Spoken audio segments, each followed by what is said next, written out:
Good morning to all.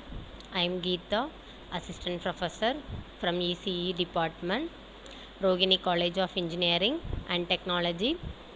I am going to handle the subject on transmission lines and RF system. So, in transmission lines and RF system, I am going to discuss about the first unit, that is transmission line theory. So, in transmission line theory, I am going to discuss about the topic on infinite line. First, what is meant by infinite line? So the infinite line means the line cannot be terminated in any of the transmission line.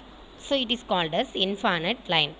So the other name for the infinite line is physical significance of the transmission line.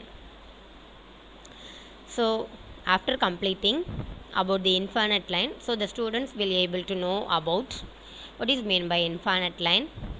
And the second question is, what is the condition for infinite line terminated in its characteristic impedance?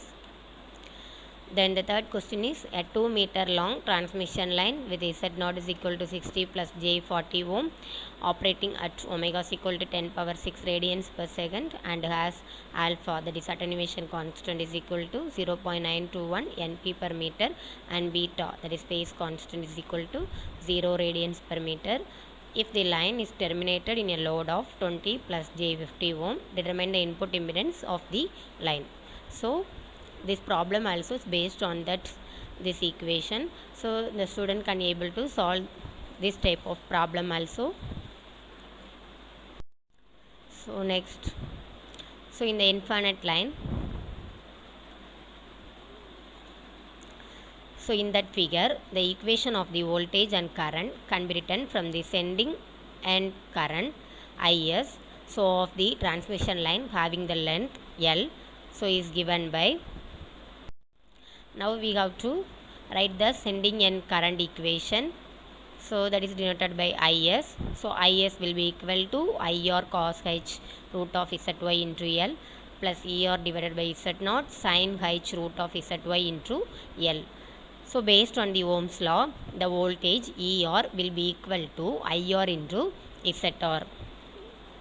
So substitute the ER value in that Is equation. So Is will be equal to IR cos h root of Zy into L plus IR into Zr divided by Z0 into sin h root of Zy into L. So after we will take the IR as common in both the two components. So Is will be equal to IR into cos h root of Zy into L plus Zr divided by Z0 sin h root of Zy into L. So this is the first equation. So after that we know the sending end voltage equation. So it is given by Es will be equal to Er into cos h root of Zy into L plus IR into Z0 sin h root of Zy into L. So based on the Ohm's law, Er is equal to IR into Z0. Zr, from that IR will be equal to ER divided by Zr. So substitute the IR value in the above equation. So Es will be equal to ER into cos h root of Zy into L plus ER into Z0 divided by Zr sin h root of Zy into L. So after that we will take the ER as common in both the terms. So Es will be equal to ER into cos h root of Zy into L plus Z0 divided by Zr sin h root of Zy into L. So this is the second equation. So since already we know that propagation constant gamma is equal to root of Z into Y, where Z is the series impedance, where Y is the shunt admittance. Then the characteristic impedance Z0 will be equal to root of Z divided by Y. So next we are going to substitute the gamma value in the equation 1 and 2. So after that we will get the sending end voltage and current equation, so that the sending end current equation Is will be equal to IR into cos h gamma L plus Zr divided by Z0 sin h gamma L. So this is the third equation. So after that from the equation 2 we will know the sending end voltage equation. Es will be equal to Er into cos h gamma L plus Z0 divided by Zr sin h gamma L. So this is the fourth equation. So after that we will find the input impedance. So the formula for the input impedance is equal to Zs will be equal to Es divided by Is. So based on the Ohm's law we will write that equation. So substitute the ER and ES and IS value in the input impedance Zs. So Zs will be equal to ER into cos H gamma L plus Z0 divided by ZR sin H gamma L divided by IR into cos H gamma L plus ZR divided by Z0 sin H gamma L. So after that we will take the LCM in both the numerator and the denominator. So in the numerator we will get the LCM as ZR. In the denominator we will have the LCM as Z0.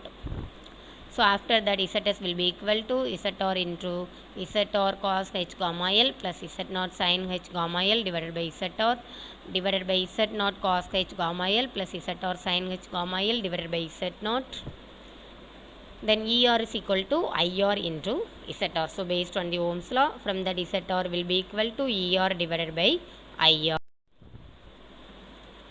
So for ER divided by IR we will substitute as ZR, and for the numerator it will comes to the denominator as the reciprocal. So after that Zs will be equal to ZR into ZR cos H gamma L plus Z0 sin H gamma L divided by ZR into Z0 divided by Z0 cos H gamma L plus ZR sin H gamma L.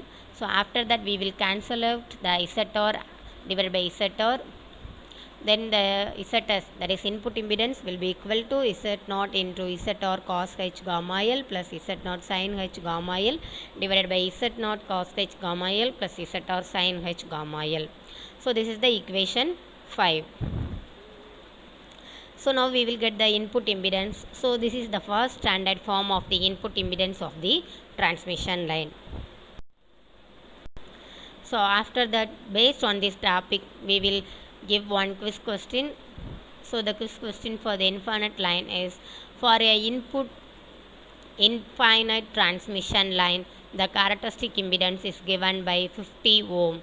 So since we have to find the input impedance. Thank you.